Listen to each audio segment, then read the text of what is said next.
बिस्मिल्लाहिर्रहमानिर्रहीम नहमदुहु व नसल्ली अला मोहम्मद रसूलुल्लाह करीम। ये प्रॉब्लम लीनियर अलजेब्रा के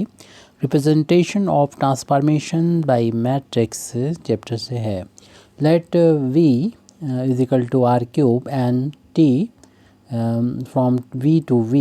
ए लीनियर मैप यानी लीनियर ट्रांसफॉर्मेशन है। ये defined by t x by z is equal to x plus z comma minus 2x plus y comma minus x plus 2y plus z. तो यहाँ पर z लिखा हुआ है, देख लीजिएगा, plus z. What is the matrix of t with respect to basis, जिसमें 3 element दे रखे हैं, 1 कॉमा 0 कॉमा 1 ये एक एलिमेंट हो गया, दूसरा एलिमेंट है -1 कॉमा 1 कॉमा 1, तीसरा एलिमेंट 0 1 1। तो सबसे पहले तो जो गिवन है वो हम लिख लेते हैं, यानी ट्रांसफॉर्मेशन यानी लीनियर ट्रांसफॉर्मेशन जिसका डोमेन भी v है जो कि आर क्यूब के इक्वल है, और कोडोमेन भी v है यानी आर क्यूब जो हमको दे रखा है, v की वैल्यू आर क्यूब के बराबर है, और ये डोमेन और कोडोमेन हमने वैल्यू पुट कर दी है। और ये इस तरीके से डिफाइन है, इज़ ए लीनियर ट्रांसफॉर्मेशन या linear map such that t x by Z, जैसे कि डेफिनेशन यहाँ पर हमको दे रखी है, इसको दोबारा से हम रिपीट कर देते हैं, अपने सॉल्यूशन में लिख देते हैं x प्लस जेड, वहाँ पर क्वेश्चन में था ये, माइनस का 2x प्लस वाई और माइनस x प्लस का 2y प्लस का z, और इसको इक्वेशन नंबर 1 डाल देते हैं क्योंकि इसको हम कॉल करेंगे। आपको मालूम है कि बेसिस का जो ऑर्डर है वो चेंज नहीं होता, ये बेसिस है, इसका ऑर्डर चेंज नहीं होगा, यानी मेरा जो बेसिस दे रखा है 1 कामा 0 कामा 1, इसे हम शॉर्ट में लिख देंगे नोटेशन में, ताकि ज़्यादा हमको समझ में आए, लिखने में भी आसानी हो जाए। ये बेसिस दे रखा था, तो ऑर्डर चेंज नहीं होता, तो इससे फर्स्ट एलिमेंट को यानी हमारा ये E1 से डिनोट कर दिया हमने, सेकंड एलिमेंट को इसको E2 से, और इस थर्ड एलिमेंट को E3 से डिनोट कर दिया। ये बेसिस है R3 का, इज़ एनी डोमेन का बेसिस ऑफ R3। ये R3 तो डोमेन को डोमेन सेम है, तो ये R⁻³ का ये बेसिस है, यानी डोमेन का बेसिस है। तो अब यहाँ पर आप चाहे तो इसको बता भी दें कि ये हमने किसके बराबर लिखा है, हालांकि अंडरस्टूड होता है क्योंकि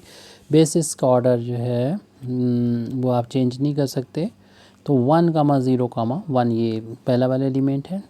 और E2 शो कर रहा है -1 कामा 1 कामा 1 को, और E3 शो कर रहा है 0 कामा 1 कामा 1 को। इस तरीके से हम जो इक्वेशन नंबर 1 डाली है, इक्वेशन नंबर 1 की हेल्प से इन सभी एलिमेंट का यानी बेसिस के एलिमेंट का हम इमेज मालूम कर लेंगे, और E1 की वैल्यू ऊपर से देख लीजिए 1 0 1 है, इसका इमेज कैसे फाइंड करना है, रूल हमें इक्वेशन नंबर 1 से मिल जाएगा। कैसे क्या करना है, वहाँ देखिए x प्लस जेड, x का मतलब ये x है, y है, ये z है, तो सबसे पहला एलिमेंट है x और z को ऐड करने पर आ जाएगा, मिल जाएगा, जो कि 1 और E1 2 हो जाएगा। फिर उसके बाद था -2x प्लस वाई, तो y मतलब 0 है, ये ऐड भी हो जाएगा, कोई इफेक्ट नहीं पड़ेगा, 2x का ट्वाइस करके माइनस करेंगे यानी माइनस का 2 हो जाएगा। फिर इसके बाद में लास्ट वाला एलिमेंट था -x plus 2y plus z, तो 2y कर भी देंगे तब भी 0 रहेगा 2y, और -x यानी माइनस का 1 हो जाएगा, और प्लस का z यानी 1, दोनों माइनस प्लस होके 0 हो जाएंगे। तो हमारा ये t E1 की वैल्यू हमको मिल गई है। इसी तरीके से हम यहाँ पर दूसरा जो बेसिस का एलिमेंट है E2, इसका इमेज फाइंड कर लेंगे। इसकी E2 की वैल्यू थी -1 कामा 1 कामा 1, डेफिनेशन आप इक्वेशन नंबर 1 में देख लीजिए, यानी इक्वेशन नंबर 1 हमने किसको डाला था, ये जो डेफिनेशन जिस तरीके से डिफाइन किया था, यानी x plus Z means first and last को ऐड कर देंगे, इन दोनों को ऐड कर देंगे तो 0 हो जाएगा। उसके बाद हम यहाँ पर सेकंड एलिमेंट कैसे मिलेगा, -2x प्लस वाई की वैल्यू 1 है, और -2x करेंगे, माइनस का तो पहले से है ये, तो प्लस हो जाएगा 2 और 1 ये 3 हो जाएगा।